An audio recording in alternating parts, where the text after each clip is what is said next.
اعوذ باللہ من الشیطان الرجیم بسم اللہ الرحمن الرحیم۔ دان اور انفاق فی سبیل اللہ کہ رمضان کا مہینہ اور اللہ کے راستے میں خرچ کرنا، صدقہ کرنا، تو صدقے کے فضائل اور احکام۔ ایک بات سمجھ لی جائے کہ بعض دفعہ اللہ تعالیٰ قرآن مجید میں کسی بات کو سمجھانے کے لیے، کسی عقیدے کو سمجھانے کے لیے، کسی عمل کو یا اس کے ثواب کو سمجھانے کے لیے ایک مثال دیتے ہیں۔ مثال سے بات زیادہ واضح ہو جاتی ہے اور سمجھ آتی ہے۔ تو سب سے زیادہ پیاری مثالیں قرآن مجید میں اللہ تعالیٰ نے ارشاد فرمائی، اور پھر اس کے بعد حضور علیہ الصلوۃ والسلام نے بہت سی مثالیں احادیث مبارکہ میں دے کر عقیدے کو یا عمل کو سمجھایا ہے۔ تو اللہ تعالیٰ نے قرآن مجید میں اپنے راستے میں خرچ کرنا، اس خرچ کرنے کے ثواب کو بہت ہی بڑی پیاری مثال سے سمجھایا ہے۔ اللہ تعالیٰ ارشاد فرماتے ہیں، مثل الذین ينفقون، ان لوگوں کی مثال جو خرچ کرتے ہیں، اموالہم، اپنے مالوں کو، فی سبیل اللہ، اللہ کے راستے میں، کمثل حبۃ، ان کی مثال اس بالوں جیسی ہے کہ انبتت سبع سنابل، اس سٹے جیسی ہے کہ جو 7 دانے، 7 بانے اور 7 خوشے اگاتا ہے۔ فی کل سنبلۃ مئۃ حبۃ، اور ہر بال میں 100 دانے ہوتے ہیں۔ واللہ یضاعف لمن یشاء، اور اللہ تعالیٰ جس کے لیے چاہتا ہے ثواب میں کئی گنا اضافہ کر دیتا ہے۔ واللہ واسع علیم، اللہ تعالیٰ بہت وسعت والا ہے اور بڑے علم والا ہے۔ اب اس آیت سے معلوم ہوا کہ اللہ تعالیٰ کے راستے میں خرچ کرنے کا کم از کم ثواب 700 گنا ہے، اور اللہ تعالیٰ جس کے لیے چاہیں اس ثواب کو بڑھا بھی سکتے ہیں۔ حضرت انس رضی اللہ تعالیٰ عنہ فرماتے ہیں کہ جناب نبی کریم صلی اللہ علیہ وسلم سے پوچھا گیا کہ حضور کون سا صدقہ افضل ہے؟ آپ صلی اللہ علیہ وسلم نے جواب دیا، صدقۃ فی رمضان، کہ رمضان میں کیا جانے والا صدقہ سب سے افضل ہے۔ ترمذی شریف کی حدیث ہے 939 نمبر۔ تو اب جب کہ رمضان المبارک کا مہینہ ہے اور رمضان المبارک میں ہر نفلی عبادت بھی ثواب میں فرض کے برابر ہو جاتی ہے، تو اس مہینے میں اللہ تعالیٰ کی راہ میں خرچ کرنے کا ثواب کس قدر بڑھ جائے گا۔ نیز جو موجودہ حالات ہیں جس میں لاک ڈاؤن ہے اور اسی طرح غربت ہے، ضرورت مند بھی زیادہ ہے، تو ایسے وقت میں صدقے کی اہمیت اور ثواب اور بھی بڑھ جاتا ہے، کیونکہ سنت طریقہ یہ ہے کہ مصرف کی اہمیت اور ضرورت کی شدت کا لحاظ کر کے مصرف کا انتخاب کیا جائے کہ اس وقت ضرورت کس چیز کی زیادہ ہے۔ ایک زمانہ تھا کہ مدارس میں لوگ زکوٰۃ دیتے تھے، کھالیں ہوتی تھی، دوسرے نظام ہوتے تھے، تو اس سے نظام چلتا تھا۔ تو آج کل مدارس کے حالات بھی اس طرح کے ہیں، تو اس لیے مدارس کا مصرف بھی عظیم ترین مصرف ہے۔ میرے بچے، آپ کے بچے، کئی عوامی بچے جو ہیں وہاں پڑھتے ہیں، ان کے اخراجات ہوتے ہیں، تو اس لیے یہ بھی ایک جو ہے شدت والا مصرف ہے، اس کی اہمیت اور ضرورت بھی ہے، اس لیے اس میں بھی خرچ کیا جائے۔ اس کے علاوہ عام لوگوں کو کے اوپر خرچ کرنا جو کہ غربت کی وجہ سے تنگ آ چکے ہیں اور مہنگائی کی وجہ سے جو ہے گزارا مشکل ہو گیا ہے، تو اس زمانے میں خرچ کرنا یہ اور بھی زیادہ ثواب کے لیے اہمیت رکھتا ہے۔ اور رمضان المبارک میں کثرت سے صدقہ کرنا، خرچ کرنا اللہ کے راستے میں، یہ نبی کریم صلی اللہ علیہ وسلم کی عادت مبارک ہے۔ چنانچہ حضرت عبداللہ ابن عباس رضی اللہ تعالیٰ عنہ سے روایت ہے، تو وہ فرماتے ہیں کہ صحیح بخاری شریف کی حدیث نمبر 6 ہے کہ کان رسول اللہ صلی اللہ علیہ وسلم اجود الناس، کہ رسول اللہ صلی اللہ علیہ وسلم جود و سخا میں تمام انسانوں سے بڑھ کر عام حالات میں بھی حضور بہت خرچ کرتے تھے، ادھر سے مال آیا ادھر خرچ کر دیا، بلکہ شام تک حضرت بلال کو کہتے اس کو خرچ کر دو، تو ڈھیروں مال خرچ کرتے تھے۔ لیکن وکان اجود ما یکون فی رمضان حین یلقاه جبریل وکان یلقاه فی کل لیلۃ من رمضان فیدارسه القرآن فلرسول اللہ اجود بالخیر من الريح المرسلہ. تو صحابی فرماتے ہیں کہ حضور ویسے بھی بہت خرچ کرنے والے تھے، لیکن رمضان المبارک میں جب کہ جبرائیل علیہ السلام آپ کے پاس آتے تھے تو آپ علیہ السلام کی سخاوت اور بڑھ جاتی. تو جبرائیل علیہ السلام رمضان کی ہر رات آپ علیہ السلام کے پاس آتے تھے اور آپ کے ساتھ قرآن کریم کا دور کرتے تھے. اس وقت رسول اللہ صلی اللہ علیہ وسلم فیاضی، سخاوت اور نفع رسانی میں باد رحمت سے بھی وہ ہوا جو تیز ہوا چلتی ہے حضور اس سے بھی زیادہ تیز ہو جاتے ہیں. تو نیز احادیث میں انفاق فی سبیل اللہ اور صدقہ خیرات کے بڑے فضائل وارد ہوئے ہیں. ایک روایت حضرت ابو ہریرہ رضی اللہ تعالیٰ عنہ سے ہے کہ رسول اللہ صلی اللہ علیہ وسلم نے ارشاد فرمایا کہ اللہ تعالیٰ فرماتے ہیں کہ انفق علیک، کہ حضور نے فرمایا، صحیح بخاری شریف کی 4407 نمبر حدیث ہے کہ اللہ فرماتے ہیں تو میری راہ میں خرچ کر، میں تجھ پر مال خرچ کروں. اور فرمایا کہ اللہ کے ہاتھ بھرے ہوئے ہیں، رات دن خرچ کرنے سے بھی خالی نہیں ہوتے. اور حضور نے فرمایا کہ کیا تم نہیں دیکھتے کہ جب سے آسمان اور زمین کی پیدائش ہوئی ہے اس وقت سے کتنا اللہ نے لوگوں کو دیا ہے، لیکن اس کے خزانوں میں کوئی کمی نہیں آئی. اور اس وقت اس کا عرش پانی پر تھا اور اسی کے ہاتھ میں میزان ہے جو پست، یعنی جس کا ایک پلڑا جھکنے والا ہے اور ایک پلڑا بلند ہوتا ہے. یعنی اللہ تعالیٰ اس ترازو میں لوگوں کی نیکیوں کو تولے گا. تو اسی طرح ایک حدیث بخاری شریف کی 5037 نمبر حدیث ہے، حضرت ابو ہریرہ رضی اللہ تعالیٰ عنہ سے روایت ہے کہ رسول اللہ صلی اللہ علیہ وسلم نے ارشاد فرمایا کہ اللہ تعالیٰ نے فرمایا اے ابن آدم تو مخلوق خدا پر خرچ کر تو میں تیرے اوپر خرچ کروں.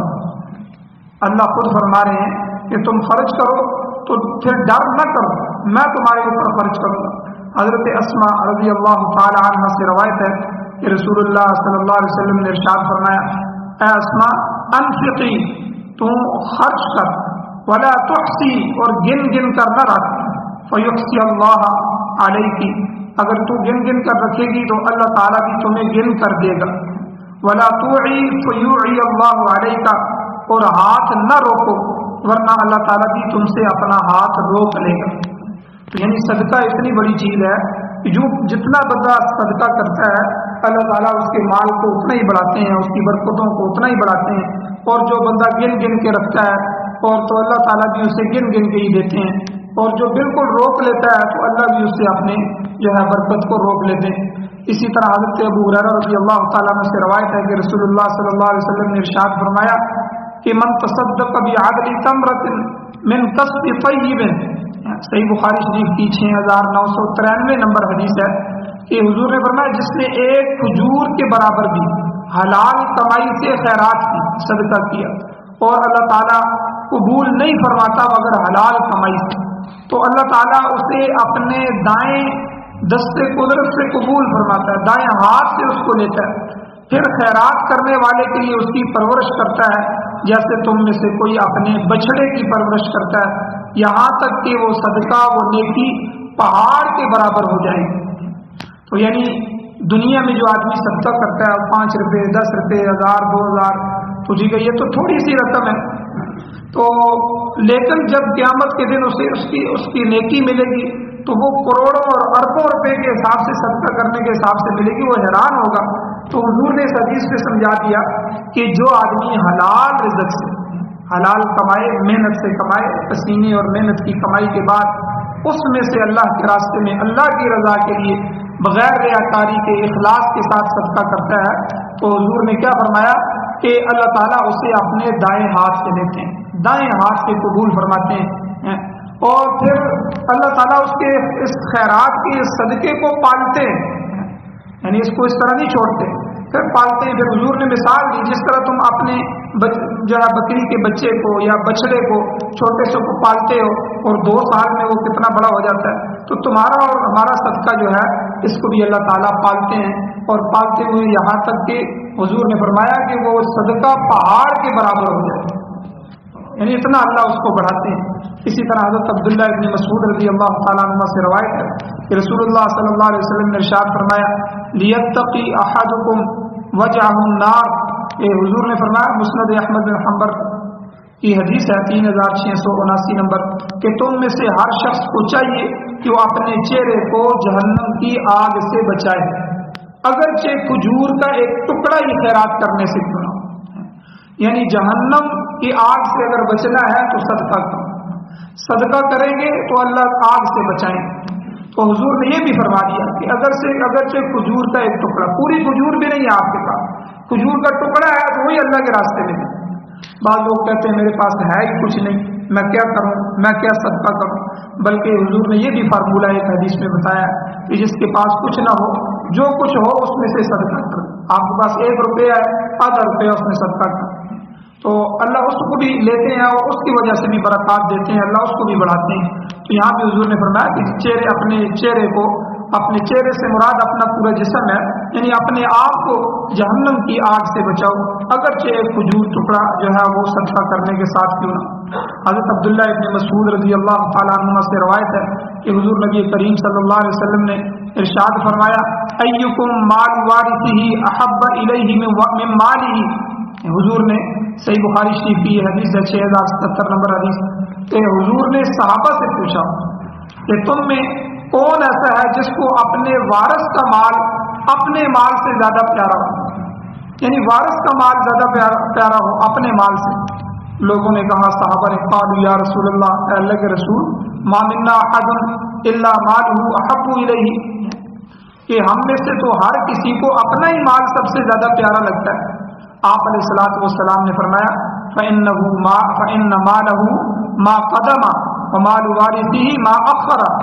کہ یقیناً ہر شخص کا اپنا مال صرف وہ ہے جسے اس نے خرچ کر کے آگے بھیج دیا, اور اس کے وارث کا مال وہ ہے جو اس نے پیچھے چھوڑا.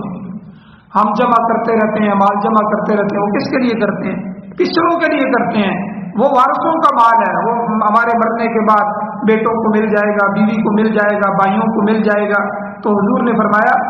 صحابہ سے کس طرح مثال دے کے پوچھا کہ تم میں سے کون ایسا ہے کہ جس کو وارث کا مال زیادہ اچھا لگتا ہے اپنے مال سے. تو صحابہ نے کہا کہ حضور ہمیں تو اپنا مال اچھا لگتا ہے, ہمیں کیوں وارث کا مال زیادہ اچھا لگتا. تو حضور نے فرمایا کہ جو تم آگے بیچتے ہو, جو تم نے اپنے ہاتھ سے صدقہ کر لیا, کھا لیا, پی لیا, وہ تمہارا اپنا مال ہے. جو پیچھے چھوڑتے ہو تو وارثوں کا مال. اب پیچھے چھوٹے ہوئے سے کیوں محبت کرتے ہو, اس کو خرچ کرو اپنی زندگی میں خود صدقے خیرات کرو, اپنی آخرت بناؤ. جب تم مر جاؤ گے پھر تو پیچھے وہ ہے ہی مالکوں کا, ٹھیک ہے, وہ تو ہے ہی وارثوں کا, وہ تو تمہارا نہیں رہا, وہ تو ان کی مرضی ہے, بعد میں صدقہ کریں نہ کریں وہ تو مالک بن جائیں گے. تو اس لیے بندے کو اپنے مال میں سے خود اپنی زندگی میں اپنی آخرت کے لیے خود اپنے ہاتھ سے اپنے اللہ کی محبت میں اخلاص کے ساتھ بغیر ریاکاری کے اللہ کے راستوں میں خرچ کرنا چاہیے. اسی طرح حضرت ابو ہریرہ رضی اللہ تعالیٰ عنہ کی روایت ہے, حضور نبی کریم صلی اللہ علیہ وسلم نے ارشاد فرمایا, صحیح بخاری شریف کی 1374 نمبر حدیث ہے کہ کوئی دن ایسا نہیں ہے جس میں لوگ صبح کریں مگر 2 فرشتے نازل ہوتے ہیں, ان میں سے ایک اللہ سے دعا کرتا ہے, کہتا ہے اے اللہ اپنی راہ میں مال خرچ کرنے والے کو اس مال کا نعم البدل عطا فرما, اس کے بدلے میں اس کے مال کو بڑھا, اس کو عطا فرما. دوسرا کہتا ہے کہ اے اللہ مال کو روک کر رکھنے والے بخیل کو مال کی بربادی عطا فرما. تو اسی طرح حضرت ابو ہریرہ رضی اللہ تعالیٰ عنہ کی ایک اور حدیث ہے, صحیح ابن حبان کی حدیث ہے 3333 نمبر. حضور نے فرمایا کہ جنت کے دروازوں میں سے ایک دروازے پر ایک فرشتہ بیٹھا کہتا رہتا ہے جو آج قرض دے گا کل اسے اس کی جزا دی جائے گی. اور دوسرا فرشتہ دوسرے دروازے پر بیٹھا کہتا رہتا ہے اے اللہ خرچ کرنے والے کو اس کا نعم البدل عطا فرما, اور مال کو روک کر رکھنے والے بخیل کو مال کی بربادی عطا فرما. اسی طرح حضرت ابو ہریرہ رضی اللہ تعالیٰ عنہ کی روایت ہے, حضور نبی کریم صلی اللہ علیہ وسلم نے ارشاد فرمایا السخی قریب من اللہ, قریب من الجنہ, قریب من الناس, بعید من النار. حضور نے کیا فرمایا کہ سخی اللہ تعالیٰ کے قریب ہوتا ہے, جنت کے قریب ہوتا ہے, لوگوں کے قریب ہوتا ہے, اور جہنم سے دور ہوتا ہے. سخی آدمی, لیکن سخی آدمی جو ہے اس سے اللہ بھی محبت کرتے ہیں کیونکہ وہ اللہ کے راستے میں دے رہا ہے، اور جنت سے قریب ہو جاتا ہے کہ اسے جنت مل جاتی ہے، اور لوگ بھی اس سے خوش ہوتے ہیں، اور لوگوں کو دیتا ہے، لوگ بھی اس سے قریب ہو جاتے ہیں، اور جہنم سے اللہ اس کو دور کر دیتے ہیں۔ اور آگے اللہ نے فرمایا، اللہ کے نبی نے فرمایا والبخیل، اور بخیل آدمی بعید من اللہ، بعید من الجنہ، بعید من الناس، اور قریب من النار، کہ بخیل اللہ تعالیٰ سے بھی دور ہو جاتا ہے، جنت سے بھی دور ہوتا ہے، لوگوں سے بھی دور ہوتا ہے، اور جہنم کے قریب ہو جاتا ہے۔ پھر آگے حضور نے فرمایا وَلَجَاهِلٌ سَقِيٌّ أَحَبُّ إِلَى اللَّهِ عَزَّ وَجَلَّ مِنْ عَابِدٍ بَخِيلٍ، کہ جاہل شخص جو سقی ہو، جاہل ہو، علم نہیں آتا اس کے پاس لیکن ہے وہ سقی، وہ اللہ کی بارگاہ میں بخیل عبادت گزار سے زیادہ پسندیدہ ہے۔ ایک آدمی تہجد پڑھ رہا ہے، نفلیں پڑھ رہا ہے، ٹھیک ہے، اور نمازیں پڑھ رہا ہے، سب کچھ کر رہا ہے، لیکن ہے بخیل، اور دوسرا آدمی جاہل ہے، اس کو اتنا پتہ نہیں ہے، عبادت بھی اتنی زیادہ نہیں ہے لیکن ہے سقی، تو حضور نے فرمایا ان میں سے جاہل سقی اور وہ بخیل عبادت گزار سے اللہ کو زیادہ پسندیدہ ہے، یعنی اللہ کے راستے میں خرچ کرنے والے کی اتنی قدر ہے۔ حضرت حسن بن ابی الحسن رضی اللہ تعالیٰ عنہ بیان کرتے ہیں کہ رسول اللہ صلی اللہ علیہ وسلم نے ایک حدیث قدسی میں فرمایا، حدیث قدسی وہ ہوتی ہے جو اللہ تعالیٰ خود ارشاد فرماتے ہیں، اللہ تعالیٰ فرماتا ہے اے ابن آدم اپنے خزانے میں سے کچھ نکال کر میرے پاس پہنچا دے، میرے پاس ودیعت رکھ دے، وہ نہ جلے گا، نہ ڈوبے گا، اور نہ چوری ہوگا، جب تجھے اس کی سخت ضرورت ہوگی تو میں تجھے یہ واپس لوٹا دوں۔ یہ حدیث قدسی میں کہ میرے پاس آخرت کے لیے بھیج دے، اور وہاں جب آخرت میں پہنچ گیا تو وہ نہ ضائع ہوگا، نہ جو ہے جلے گا، نہ اسے کوئی چوری کر سکتا ہے۔ کل میدان محشر میں جب تجھے زیادہ ضرورت ہوگی اور اللہ تعالیٰ اسے کئی گنا زیادہ بڑھا کر وہ تجھے واپس کریں۔ اسی طرح افضل صدقہ کون سا ہے؟ ایک آدمی، حضرت ابو ہریرہ رضی اللہ تعالیٰ عنہ کی روایت ہے، صحیح بخاری کی 1353 نمبر حدیث ہے، ایک آدمی حضور نبی کریم صلی اللہ علیہ وسلم کے بارگاہ میں حاضر ہو کر عرض کرتا ہے اللہ کے رسول کون سا صدقہ ثواب کے لحاظ سے بڑا ہے؟ فرمایا کہ جب تم صدقہ اس حال میں دو کہ تندرست ہو، مال کی تمہیں ضرورت ہو، اور تنگ دستی سے تمہیں خوف آ رہا ہو، اور مالداری کا تمہیں شوق بھی ہو، تو اتنی دیر نہ کرو کہ جان گلے میں آ پھنسے اور تب تم کہے کہ اتنا مال فلاں کے لیے ہے، اتنا مال فلاں کے لیے ہے، یہ فلاں مدرسے کو بھی دے دو، یہ فلاں مسجد کو بھی دے دو، اب سانس نکل رہا ہے، تو حالانکہ حضور نے فرمایا اب تو وہ تیرے کہے بغیر ہی فلاں فلاں کا ہو چکا ہے، یعنی اب تو مرنے کے قریب ہے، اب تو کہتا ہے فلاں کو دے دے، فلاں کو دے دے۔ تو اس لیے بہترین صدقہ یہ ہے کہ تو صدقہ اس وقت کرے جب تو زندہ ہے، صحت مند ہے، اور مال کی تجھے ضرورت بھی ہے، اور یہ جو ہے خطرہ بھی ہے کہ اگر میں زیادہ خرچ کروں گا تو تنگ دست ہو جاؤں گا، تو اس حالت میں سخت حاجت اور ضرورت بھی ہے تمہیں، تو اس لیے اس وقت آدمی اپنی جوانی میں، جوانی کی عبادت اللہ کو بڑی پسند ہے، جوانی کا حج، جوانی کی تہجد، جوانی کے اندر اعمال کرنا، جوانی کے اندر، اور جب آدمی بڑھاپے میں چلا جاتا ہے تو وہ تو ویسے ہی ان چیزوں کی طرف توجہ کرتا ہے، لیکن کبھی صحت اس کی ساتھ نہیں دیتی، کبھی عمر ساتھ نہیں دیتی، اس لیے اپنے جو ہے صحیح جوبن کے زمانے میں بندہ اللہ کو راضی کرے۔ اللہ تعالیٰ سے دعا ہے اللہ تعالیٰ ہمیں عمل کی توفیق عطا فرمائے۔